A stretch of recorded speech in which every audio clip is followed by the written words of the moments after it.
Hi, everyone, and thank you for joining. I'm Alex Ambrose, a policy analyst here at the Information Technology and Innovation Foundation. I want to welcome you to today's panel, Emerging Technology and the Future of Accessibility. Everyone, regardless of physical and mental ability, should be able to fully participate in the digital world. As new and emerging technologies such as AI and augmented and virtual reality, or AR/VR, continue to develop, innovations like AI-driven screen readers, virtual agents, voice recognition like speech-to-text and real-time language translation, smart home devices, assistive listening devices, and many more assistive technologies will only continue to improve. In turn, these innovations will enhance independence for those with disabilities, improve communication, provide greater access to information, and create highly customized user experiences. And accessible technology means industry can build the largest possible user base, increasing market value and business opportunities, because after all, accessible tech for those with disabilities actually means greater tech opportunities for all users. But accessible tech is unfortunately not always the standard. Assistive tech has historically been an afterthought, tacked on after the fact instead of integrated into design at the beginning. Emerging technologies present an opportunity to do better.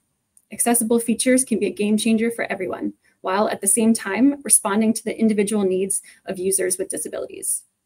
So to do some table setting for today's event, we'll start off with some questions for our panel in order for you, our audience, to have a better understanding of what accessible technology is, what it can do, and how it impacts users across the digital ecosystem. Now, before I introduce our panel, I want to remind you that you can ask questions throughout our conversation via the Slido link on this event's webpage, on the ITIF website, or in the description box on YouTube. With that, I'd like to introduce our panelists onto the screen.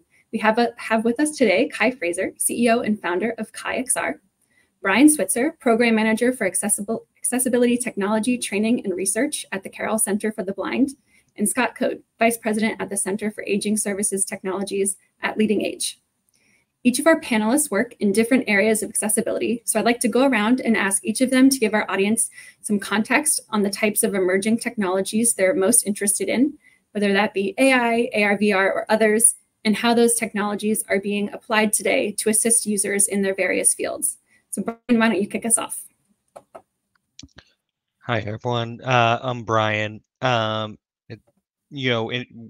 be talking mostly about the field of blind and visual impairment.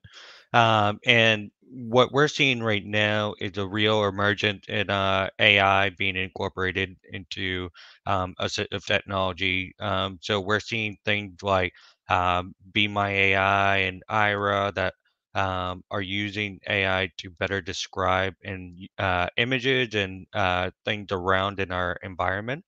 They're also being incorporated into smart glasses with Meta glasses and Envision glasses to better help people analyze their environment and be able to navigate their surroundings.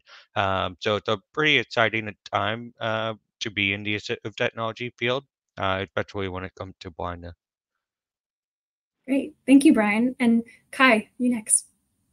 Sure. Thank you again for having me. Once again, my name is Kai Fraser. My background is being a classroom educator. So my company, KaiXR, we work primarily with VR technology in schools. We work with younger students ranging from grades K through 8 with a big emphasis on non-immersive metaverse technologies. An example of that will be our metaverse makerspace, which kids use on their tablets. We like to act as a pathway for students going from non-immersive devices into full immersive VR experiences for students and educators. Great. Last but not least, Scott. Thanks, Alex. I'm Scott Code, the Vice President of the Center for Aging Service Technologies at Leading Age. And just for a little bit of context, Leading Age is a national association of aging service providers. So we're a membership organization of a lot of nonprofit aging service providers, from home and community-based programs like case management, senior centers, to more congregate settings like nursing homes, lifeline communities, assisted living. And I help bridge the gap between technology and aging service providers to help enhance how they're providing services and also the experience for the older adult.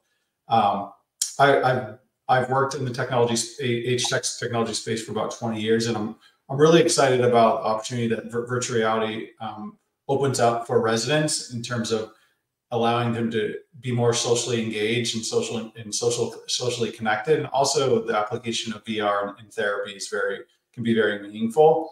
And on the staffing side, I'm starting to see some really interesting applications of how you can use VR technology to help train caregivers and do empathy training through these immersive experiences. And I'll dive deeper into that with some use cases. Great. Yeah, that's exactly what I was going to sort of dive into next, because now that we have a little bit more of that context, I wanted to dive into those specific use cases. So, for example, Brian and Kai, you both work with students in various ways. Can you speak a bit more about your experiences working with students who have vision impairments, for you, Brian, and children with varying learning abilities, Kai, and how adoption of these emerging technologies is going for students, and what you found to be most successful in reaching these groups? Kai, if you want to start us off. Sure. So we have the pleasure of working in schools with students of all types of learning abilities. And we always trust with the teachers who are the ones administering the tech that the technology is just a tool. So we want them to lean into their teaching strategies that they already use with their students to help them use the technology. So how can they differentiate the lessons with something as simple as working in pairs? Maybe a think, pair, share is helpful for students as they're working together. We have small group learning and breakout sessions with headsets, and that's super helpful too. We even have just something as simple as providing extra time to review instruction with students, or making sure they have a good understanding and checking in with those students. As far as the product goes, our platform has features like text-to-speech, translation of languages, even something as simple as enlarged text is very helpful for some of the students. Many of our students have different IEPs or individual learning plans, education plans. So we make sure that whatever they're coming from, we work with each teacher, each school, to make sure that we're providing a pathway so their students can be successful when using the tech. Great. Brian. Thank you. Yeah, so at the Carroll Center for the Blind, we work with people of all ages and all levels of vision loss. And we have an education department that goes out into the public school system. And my team, we do a fair amount of working with high school student, middle school student, and upwards. And, we ran over the summer a computing for college course and an AI boot camp course. And what we're seeing is, we want to get these students ready for the future. We know that people with disabilities face a much higher unemployment rate. The more they can use AI and leverage AI in everyday life and work, the more ready they will be for the future. We recently consulted with Mr. Cool, Honorable Cool from Microsoft, and he was saying, AI is not to replace the everyday worker, but the person who knows how to leverage AI the best. It's gonna replace the employee that doesn't know AI. So as we talk about students, the more they can use AI in their classes, there are things, the in screen reader, did now AI being built in that help describe graph and charts, and so we're preparing them for the classroom now, but also for the workplace beyond, as they think about beyond high school and their careers. Great, thank you both. I think that's a great transition into speaking about Scott's experience, because moving into kind of the later end of life, Scott, you work with a different population, the elderly. And so what is adoption of emerging technology like for this group, especially because they are historically or maybe stereotypically slower to adapt that new tech? Yeah, you have to be very thoughtful about the approach, because it can be kind of intimidating, especially with VR technology, where you're putting something physically on your head, covering your eyes, and it can be a bad experience if it's not implemented the right way. And I'm seeing a lot of senior living communities start to use VR technology to help enhance social engagement. So, one of the value propositions of going to a community is that community experience, right? And, getting people together and having a shared experience, and VR technology can help do that. So there's several platforms that are kind of catered towards senior living, where communities can have this shared experience where all the VR headsets are networked together. And the resident comes into a community room, they all put their headsets on, they're not required to do anything, and there's a staff member that helps guide them through a shared virtual experience for 20 to 30 minutes. They take the headset off and then they kind of reminisce and talk about their experience, and it can be a very bonding experience. And it's really important when you move into a new community that you build new relationships, and this can sometimes be a great gateway to get more engaged and build new relationships. And that's in my mind, one of the value propositions of senior living is that you are able to do that, because sometimes when you stay at home, you're more likely to be socially isolated. Another use case that can be very powerful on an individual level, reminiscence therapy is very powerful.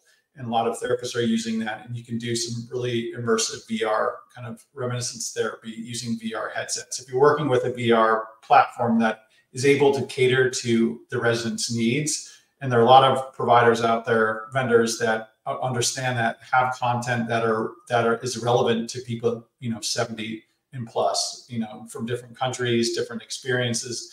And that's the key, is having, the VR technology is great, but if you don't have the content that is relevant to the residents, it's not meaningful. And the ones that are very successful understand that and have a huge content library as well. Physical and occupational therapy is another powerful use case. VR platforms where older adults are doing physical therapy, occupational therapy, and it might be like catching butterflies with a net, and it's making it fun, right? Like therapy sometimes isn't fun, but if you can make it a game, you're more likely to do it, and VR can help enable that. In communities with people living with cognitive impairment, sometimes VR experience can help reduce anxiety by putting the headset on, listening, music that is meaningful to them, and help with mood and other types of memory recall. And then the other thing I want to mention, VR also can be very helpful for staff in terms of staff training. If you want to do, before you're out working with people in the community, there are these VR platforms that provide immersive training opportunities where you simulate what it might be like living with dementia or another chronic disease, so that the caregiver has a little bit more empathy, understanding what it was. Or you do scenario planning where you're in a VR experience and you're taking care of a resident and you're going through all these different scenarios, and it gives you a tool to help assess their skills without having to do it in real life. And also, it also helps with empathy and emotional intelligence with employees. So there's a lot of applications of VR for not just the resident, but it's starting to dive into how it can help the staff and empower them as a tool. But you still need to be thoughtful about the process. The organizations that are really thriving using this technology embedded into their overall programming, and they usually have a technology champion, another resident that talks about how powerful this is. So if I'm talking about technology to an older adult, they're like, I don't trust him. But when it's an older adult that is talking about that it's an ambassador, that's when people really adopt the technology. And that's one of the things I always strive for, is technology adoption is the key, right? We can buy stuff, but if it's not being used, it's not meaningful. Well, you've given me so much to unpack there. There's so many things I hope that we'll be able to touch on throughout the conversation. And one of the pieces that I pulled from what you just said, I think collaboration and like you mentioned, kind of that working together is really important for making sure that this technology is as accessible as possible, and ensuring the very people who will be using the technology have a say in how it's created and designed. So I wanted to speak to all of you about your experiences and how can, both on the development side, these tech developers, but also the folks on the call who might be related to policy and policymakers, how can we best effectively collaborate together and engage directly with the users of the technology? And Scott, why don't I bounce it back to you first? Sure. I've been a part of a lot of technology development early on in my career, and we used to do these things called Hackfest, where you create a technology product and you bring all the stakeholders together before you even do the ideation, and that's critical. Like engaging all stakeholders, the staff or the residents, in the creation of the VR, AI or augmented reality tool early on in the phase is crucial. It's too many times I've seen products go to market where they didn't even test it with an older adult. It's not even realistic how they use it.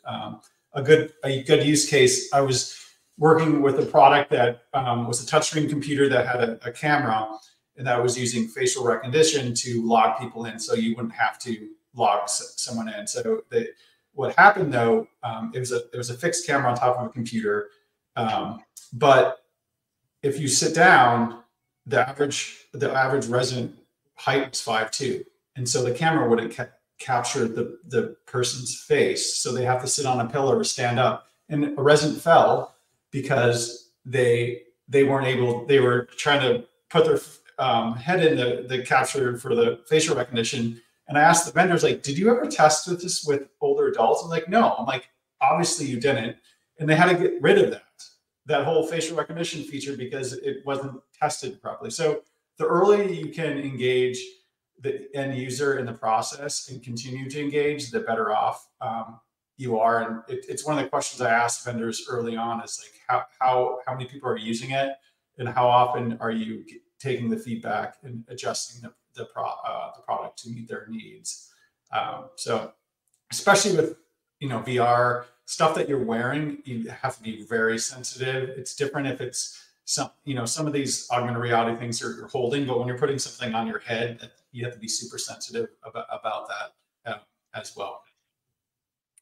I'm glad that you bring that up. I have a piece on ITIF's website about Oklahoma had a digital ID, and it sounds like a very similar experience where it was a facial recognition, and you had to move your face into a certain point on the screen, but there was no auditory explanation of, oh, move your head to the left, to the right, you're not in the screen. Well, that's not exactly accessible at all, and they had to get rid of the service because it wasn't working. So that just proves both of our points that having that integration from the beginning is key. And so Brian, do you have anything else to add there? Yeah, of course. I totally agree with everything that Scott mentioned, and it's really about the whole lifetime of the product innovation from beginning, middle to end. Should really incorporate users.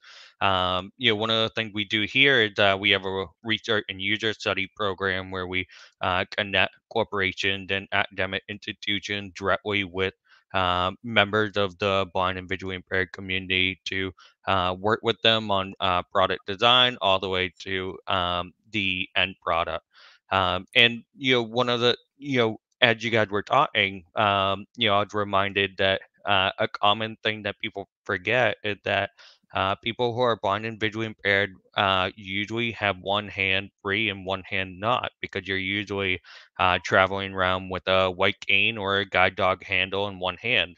And so, products oftentimes are designed without remembering that, the way people who are blind and visually impaired move through space is a little different than someone who typically sighted.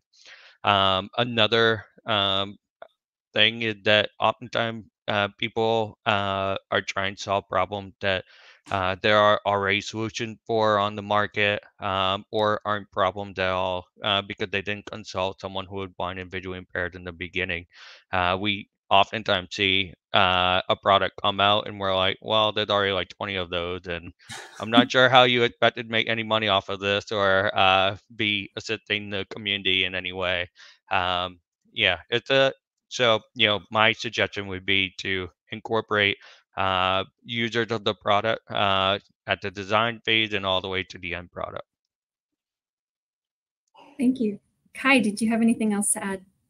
Yeah, just stressing what Scott and Brian said. And I'm coming at it from a teacher and a tech developer. We always make sure we ask teachers what they want first and foremost, and they hurl their curriculum at us and their standards. So it's on us to make the most engaging lessons they can use using this technology. Sometimes we have great ideas, the teachers have better ideas. So we make sure that we take their ideas, we help them turn those into activities they can use in the class. For example, we had teachers say they wanted to use more reading activities in VR. And what they ended up looking like after collaborating was students read a reading passage, and then they build what they just read in the makerspace to show their comprehension. So just different ideas that we've done to make sure that we are taking our teachers' feedback and their suggestions and turning it into the product.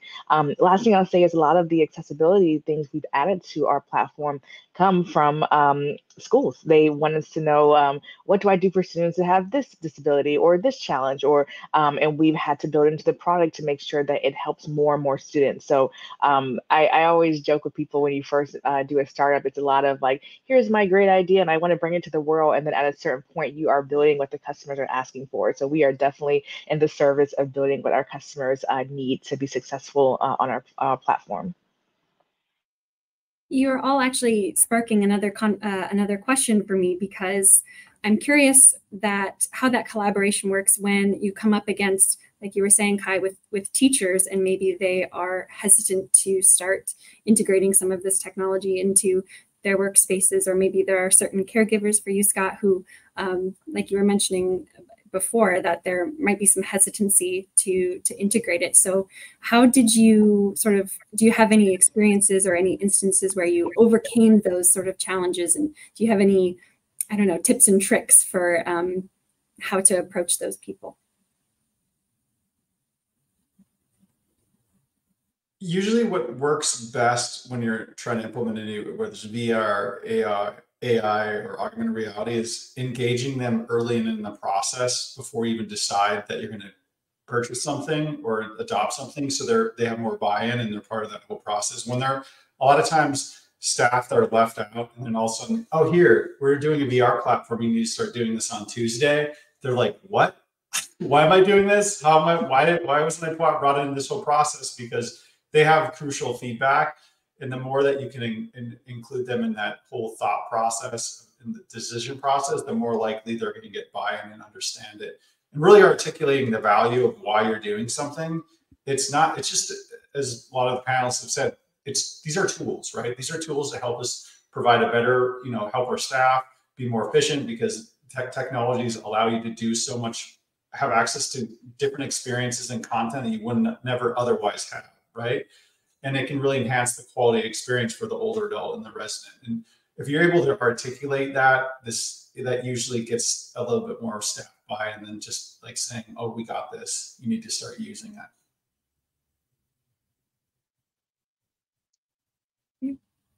Kai, did you have anything else you wanted to jump in there? Nope, just loving all the conversation. I'll leave it right there.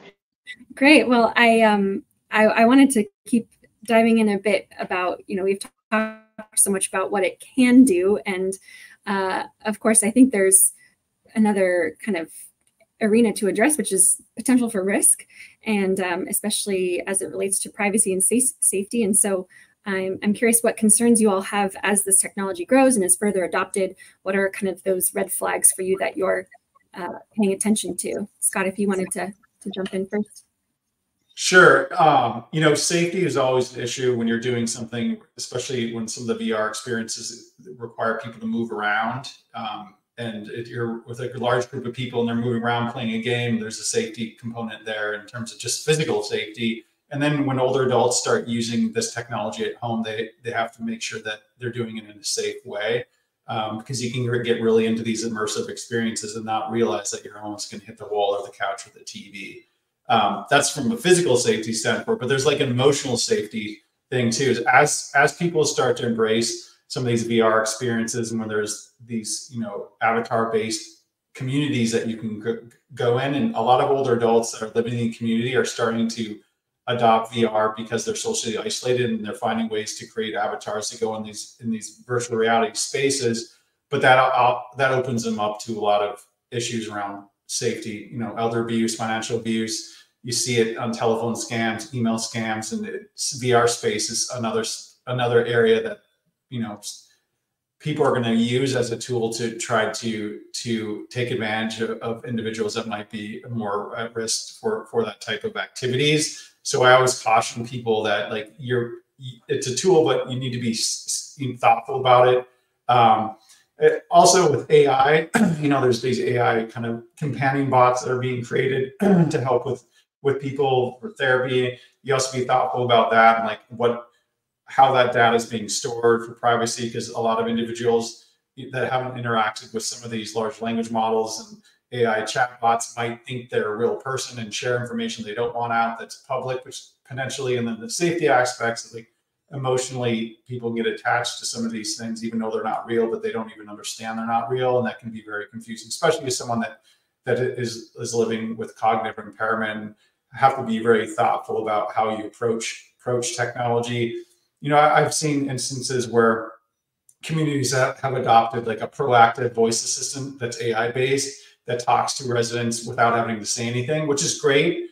But if you're living with some type of cognitive impairment and all of a sudden you start hearing voices, that's not great. Like, so that's super disorienting, and that's happened in certain cases where people weren't thoughtful about that, and that's another safety kind of concern that I have. So there's a lot you need to be thoughtful around on the privacy side and the data, but also the physical and emotional safety that you have to think about with these technologies. And AI has kind of opened the door, in my mind, in terms of changing the way people are interacting with technology, because it's such a conversational interface now.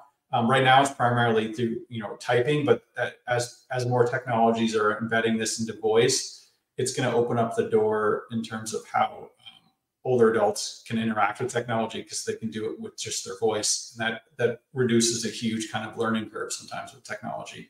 But that also opens up a whole safety issue too. So it's a lot of education needs to go into some of these technologies, so older adults are aware of what they are. And there's some policies around like AI and how it's being used and how transparent you have to be. So if you're talking to an AI chatbot, it has to be transparent that that's what it is, because it can be very confusing for older adults or anyone if you don't know, is this a real person or is this an AI bot? So.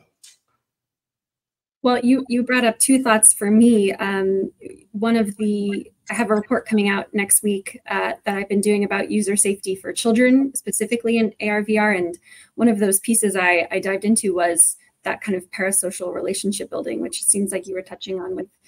So I spoke about it with children, but there are other groups as well who are working on building those relationships with tech. And one of those avenues, like you mentioned, is avatars as well. And one of those pieces I think is crucial is that when we're building out avatars, people should be able to have them represent however they want to be represented. And so having a number of physical and mental abilities portrayed in an avatar, I think is important as well. So thank you for bringing all of that up, but wanted to turn to Kai now too and see if there were any additional privacy and safety concerns you have as top of mind.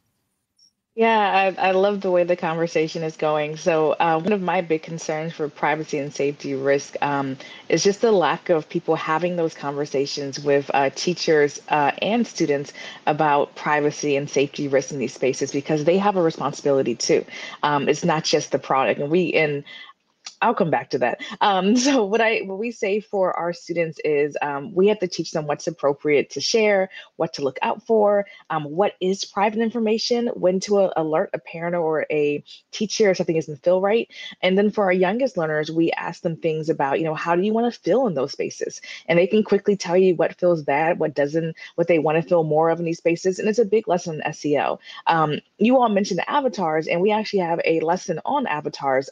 The way that we've done our avatars on KaiXR's platform is they're more based on student interests. So do you like space? Do you want to be an astronaut? Do you have a little astronaut avatar? Or are you a graduate and you want to be all about school, and they can have a little cap and gown? So we really made the decision to not to lean away from physical characteristics and lean more into what makes them them. And it's a really cool way to have some conversations with the students. And I can't stress enough, though, what we've done in our platform that is a back and forth conversation is how much do we put on the students to do and teach them, and how much does the product do? And I think a lot of times we go straight to the product to make things a lot safer, which we can, but it's a missed opportunity to not go back and make sure that the students understand what's happening and charge them with a role to make sure they're being safe with their information and understanding safety risk. So I'll stop right there. I have a lot of thoughts, but I love the way the convo is going. No, great. I'm so glad. And one of those pieces also in my report specifically on children, we talk about the importance of digital literacy, which it sounds like you were starting to touch on as well. And that goes not just for children, but for parents as well. And making sure they understand the privacy and safety risks involved. So I appreciate you touching on that. Brian, was there anything else that you wanted to add as well? Yeah, certainly. I know working with our clients, oftentimes an issue is an over-reliance on technology. I think we've been saying throughout the conversation that a tool to be used, but the fundamentals still matter, right? And when we're talking about safety, I was thinking about orientation, mobility, and traveling around safely through your environment. That's still required basic cane training or guide dog use, that you maintain your own safety and, being able to leverage AI to navigate your surroundings is certainly fantastic. But it's not going to keep you safe. So when we're talking about our client and student, we need to keep in mind that the fundamentals still matter, and the tools are great way to augment what we're already doing. And I think one other thing that when we're talking about AI in particular is that oftentimes the data sets that the AIs are using to run the information and run the large language model um, oftentimes do not include a lot of information about people with disabilities. So, for instance, self-driving cars that run AI in the background, oftentimes they can't distinguish between a person in a wheelchair crossing the road versus a garbage can in the road, and that had real-world consequences. So, as we're thinking about the tools and how to best use them and leverage them, we do also have to be mindful of incorporating people with disability throughout the design process and using them in our data set when we train the models and fine tune the models. So those are all super important things. Well, you touched on something that I wanted to follow up on for any of you who would like to answer, but talking about getting those misunderstandings. Are there any areas of this tech and tech accessibility that today we might be misunderstanding or not addressing well enough that you would like to see kind of improve in the future? From my point of view, I feel like there's a lot of tech and accessibility technology available, but awareness of it for the people that really need it is very, very low. So I do a lot of presentations for older adults in community-based organizations, and I'll talk to them about what is accessible technology, assistive technology they might need, and where to go to find. And a lot of them aren't aware of some different programs that exist to help you through that process. Like each state has an assistive technology program. Um, AT3 Center is a great resource if you're on the call and you want to know what assistive technology programs in your state. You go to AT3 Center and it'll type in or put in what state you're in. And it'll tell you what assistive technology program exists in your state, and use them as a resource for your residents or any of the older adults you're working with. A good example is, a lot of older adults are hard of hearing, and being hard of hearing is a risk factor for social isolation, right? If someone calls you up and says, "Hey, do you want to go for a walk?" but you have a hard time understanding what they said, you're more likely to say no just because you're embarrassed that you can't hear. But caption telephones are free as long as you have some type of hearing impairment, and it gives it voice to text instantaneously to the screen. A lot of older adults or people with hearing impairment don't know that, and awareness is one of the things that I like to see people talk more freely about these technologies and how powerful they can be. So that's one of the things I always stress. There's a lot of high tech, but there's a lot of low tech things that can have a huge impact on the quality of life of anyone. So some of the stuff I would like to see more of. Yeah, just kind of building on what Scott said about older people having additional hearing loss. When we're thinking about people with disability, oftentimes it's more the how they present themselves is definitely more complex. No two visually impaired people have the same level of vision. 50% of the blind and visually impaired community has a secondary disability. So when we're thinking about technology and how to build it, we have to keep in mind that oftentimes it's a lot more the product that we're building for the consumer oftentimes doesn't fit a perfect square box. They oftentimes have some kind of secondary disability or more complicated needs than what might be what the technology is built for. And then another idea to think about is, um, you know, training is a really important aspect of technology. I can't just give someone a screen reader and expect them to know how to use that. Training has to come along whenever we give people technology as well. You are all just the rapid fire questions in my brain now. I've got so many spin-off questions from you all. This is great. I mean, one of the things that I'm just thinking about from what you both said is, personalization is something that we see not just in social media, but in emerging technology as well, that it's only going to increase, getting to specific people's needs. And so how do we, the tech doesn't need to be obviously be for everyone, but be very specific while also reaching broad groups.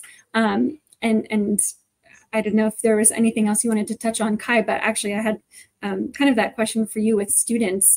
What are you finding? You were mentioning, if they're interested in space, they could be astronauts, and there's so many different opportunities for students to use this technology in that very personalized way. Just wanted to see if there was anything else you wanted to touch on there. I want to just touch on what Brian Scott said. I think what is often overlooked is we dive straight into the tech and not the education. So I'm looking forward to a huge push on educating all stakeholders. I always say for education, it's a trifecta of the student, the parent, and the teacher. And a lot of times you'll see that the teacher doesn't know what's happening, or the teacher and the student do, but the parent is at home to reinforce and they don't know what's happening. So having that trifecta is so important to making sure that everybody is growing their knowledge about how to support students, different learning abilities, and the tech that they are using. So I'll leave it simple like that, but I'm looking forward. I think we're just getting started. I'm looking forward to seeing where everything goes. I love that trifecta example. I think you can apply that to so many things as well, even from a policy perspective. You want to have that industry and government and users and have everyone working together. I'm going to have to use that phrase. I like that.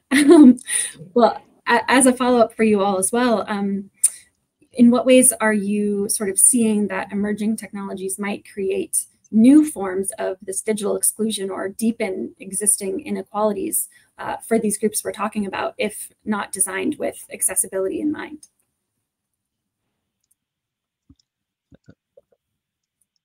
Go for it, Brian. One of the concerns we have is, screen readers are getting better, the incorporation of AI is getting better, but as far as digital accessibility goes, we still have to continue to advocate and push for a website to be mindful of digital accessibility, and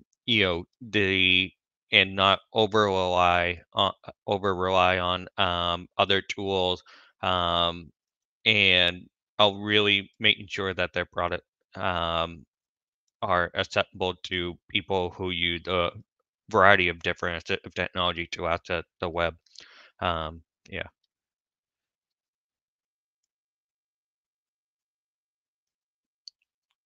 One of the things that I struggle with, whether it's accessible technology or just technology in general, because I work with a wide variety of aging service providers to these kind of more high-end lifeline communities with affordable housing communities where the residents don't have a lot of money at all, right? And they don't even have access to internet. So you need that fundamental infrastructure just to be in the ball game. And you saw that during the pandemic when everything shut down, and you saw people that didn't have access to internet connectivity struggle, because that was your lifeline for social connectedness and healthcare.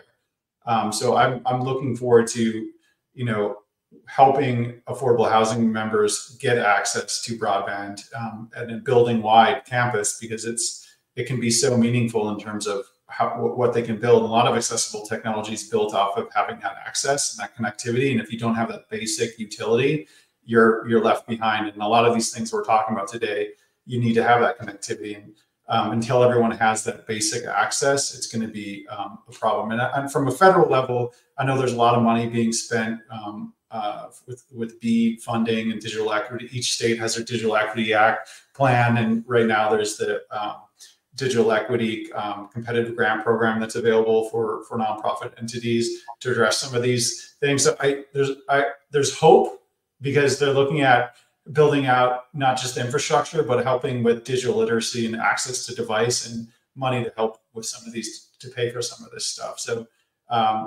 I'm hoping some of that federal funding is going to help address some of these kind of chronic gaps in basic infrastructure and affordability of some of these technologies to help everyone have more access to basic technology that everyone should have access to. Well, and I will have to shout out some of my colleagues at ITIF's work. There's a report that we have breaking down BEAD by state. So if this is of interest to anyone, there's a great report on our website about that. But Kai.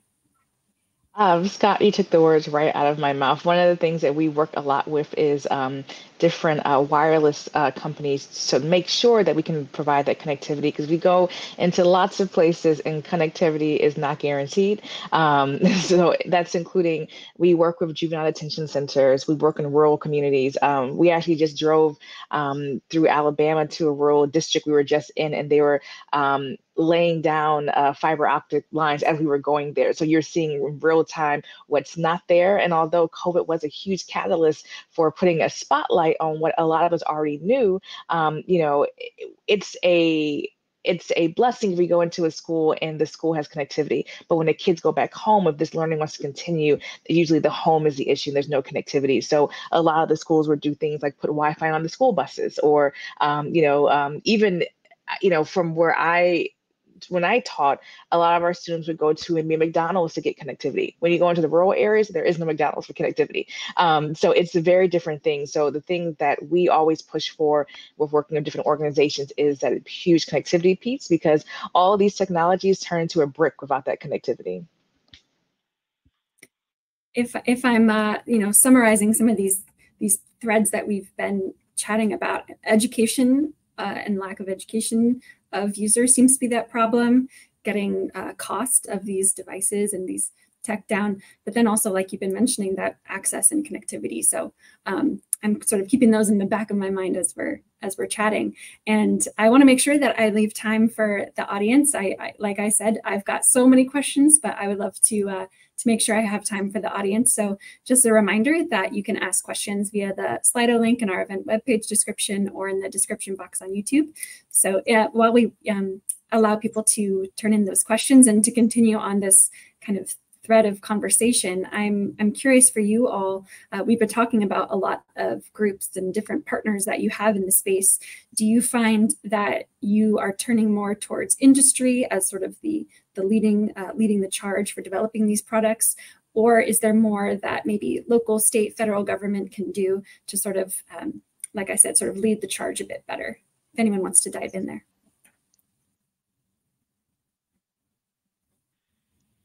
I'll say I lived in the San Francisco Bay Area for the past couple of years building the company, and then recently transitioned to Alabama, where we saw a big need. So we've been working with lots of schools in the area.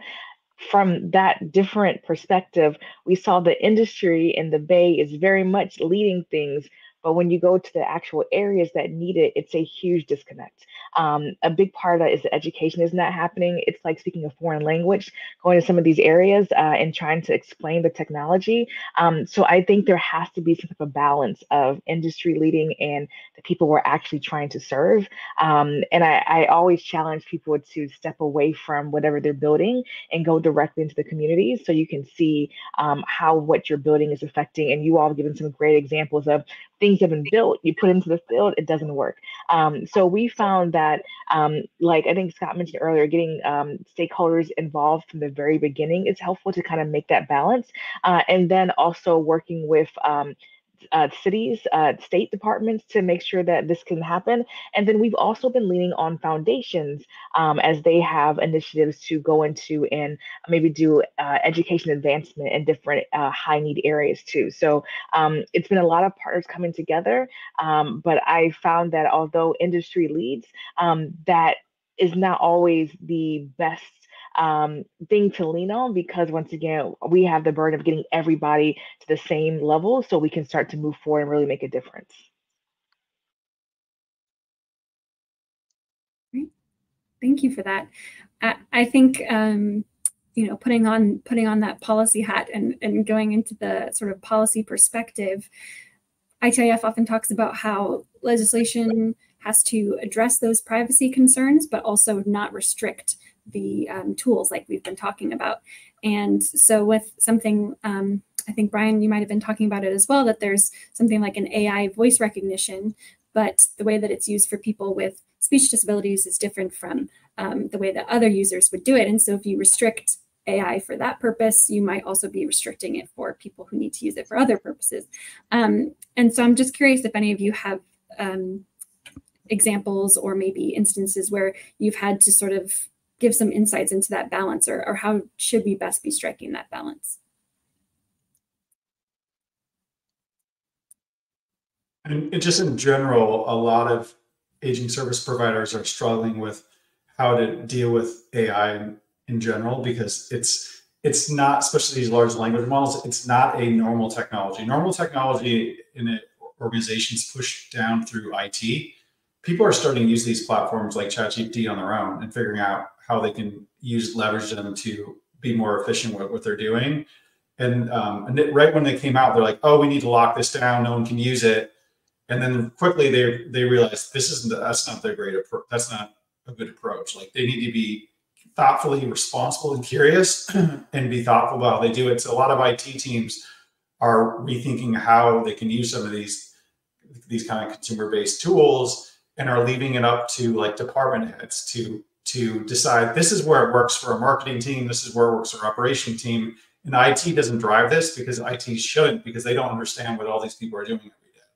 And being less about a strict hard policy or guideline, but like best practices and sharing success stories seems to be a better way of approaching it. And this is going to continue to evolve, because especially this large language generative AI space is moving so quickly. It's hard to have a hard and fast policy, but having, educating people what the tools are, being transparent, how are you using it, being responsible, not using it in not good ways is very important. And we released some tools around for our providers to think thoughtfully about it and how it can be applied across all different roles within aging services, because everyone could benefit from some of these tools in some capacity. And now that they're primarily free, it can make a huge impact on the experience of working in this field.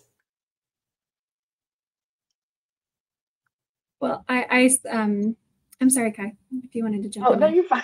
I was just going to say, we have a great partner that we love working with, which is the CTIA Wireless Foundation. And one of their big things they do is really pushing, using social impact as a force to advocate for more connectivity around areas. So with that partnership, we've been able to really expand our work, give some great examples of case studies of what's happening when we have increased connectivity, even working with members of CTIA like T-Mobile to provide hotspots, 5G hotspots in different areas. And then CTIA takes all that and they start to do the advocacy for that increased connectivity, pushing for affordable internet hotspots, expanded 5G coverage. So it's been a great partnership to be able to work with social impact entrepreneurs to push for that change that we're seeing in the connectivity field. Thank you for that. I wanted to sort of touch on going back to some comments from earlier in the conversation. I'm interested in, again, talking about my report that's soon to come out. I talk a lot about how children need space to be creative and to explore technology. And I know, Brian, you were mentioning that that same idea and having that training. You can't just give the tools and then not teach people how to use them.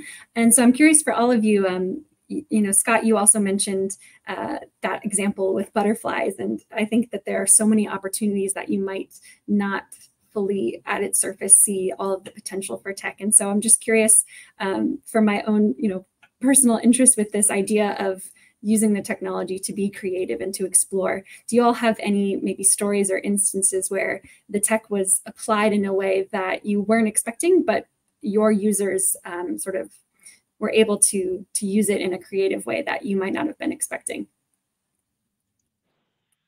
I can jump in.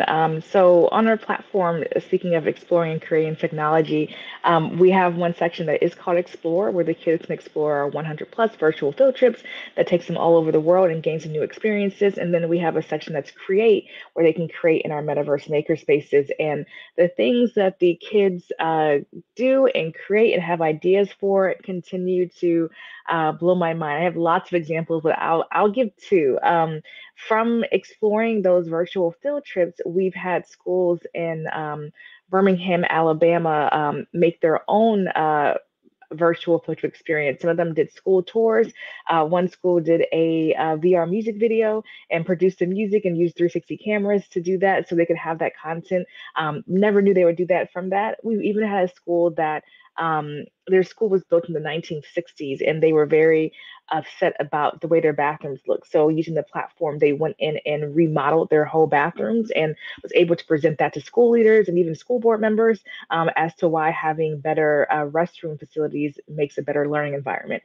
Did a full, I mean, they even called contractors, got quotes, and they had people go into that VR headset and see the space they imagined. So we've had examples from being creative to music videos to actually trying to make real change to present to district leaders. So the thing that I'm always excited about is what the students will create next. And having that space for creativity and collaboration and imagination has been really great to see them take hold of and take it to the next level. One of the things I want to mention early on in my career, almost over a decade ago, I worked on for a project where we got together virtually a bunch of older adults that couldn't get connected in person through group video chat in a touchscreen computer back in 2010. It was called the Virtual Senior Center, which is more common now. Back in 2010, if you're a homebound older adult and weren't able to get out of your house, you were kind of socially isolated. But using touchscreen computer and group video chat, you're able to do that now. And the strength of the relationships that were built blew my mind. Like, I did not realize how close these people would become after spending a couple months every day, spending 30 to 40 minutes engaging in a kind of a social experience. And that's going to change even more and more. You know, this VR experience is more enriching and the technology's there where it's not just a group video chat. You can be in a VR experience and play games, create art, do music together, and do all these other things. I think there's a lot of possibility there. And you know, it's remarkable what people can do when they're given the space to be curious with technology. It's really exciting, and it can be really empowering. And you know, when you get older and you retire, you need to have purpose in your life, right? You need to have something to wake up and look forward to, and having social engagements, having technology help you do things you might not be able to do. It's meaningful, so it can have a huge impact on the quality of life and having purpose.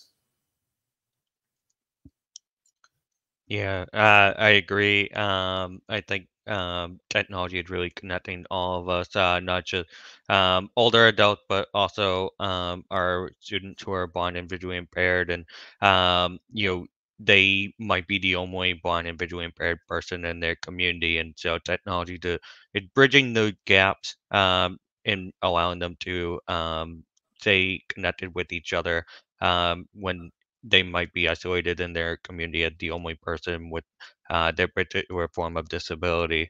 I was working with a group of middle school students, and it's just a silly example, but we were talking about how to leverage AI, and they came up with a rap song all about zombie crocodiles, and I thought it was so cool and so fun. And so they absolutely loved it, learned a lot, and I think they'll be using AI moving forward.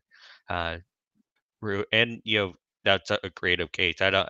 Maybe I'm getting old, but I don't think I would have come up with that. It's a great example, Brian. Thanks for sharing that.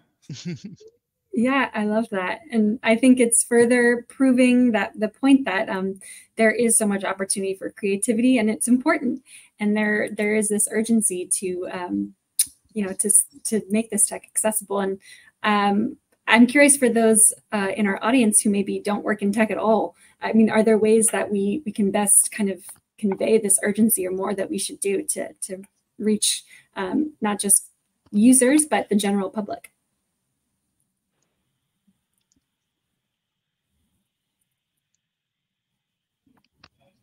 It's okay if you have that was a very daunting question. So I think that's our our work to be done. But a follow-up for that as well. I sort of wanted to begin to wrap up our discussion by like I said, again, focusing a little bit more on that policy side, because all of you are so integrated with the actual users of the technology, and that sometimes us policy wonks kind of stray away from those nuances and understanding what's really happening in the space. And it's so critical that we have these conversations like we're having today. And so I sort of wanted to go around and ask all of you if there was one major change that you could pinpoint that we as policymakers could do to make your lives and the lives of the users of the tech in your various arenas easier. What would that one major change be? That's another big daunting question. I do get it, but Scott, if you wanted to Sure. Mine's more related to policy and reimbursement.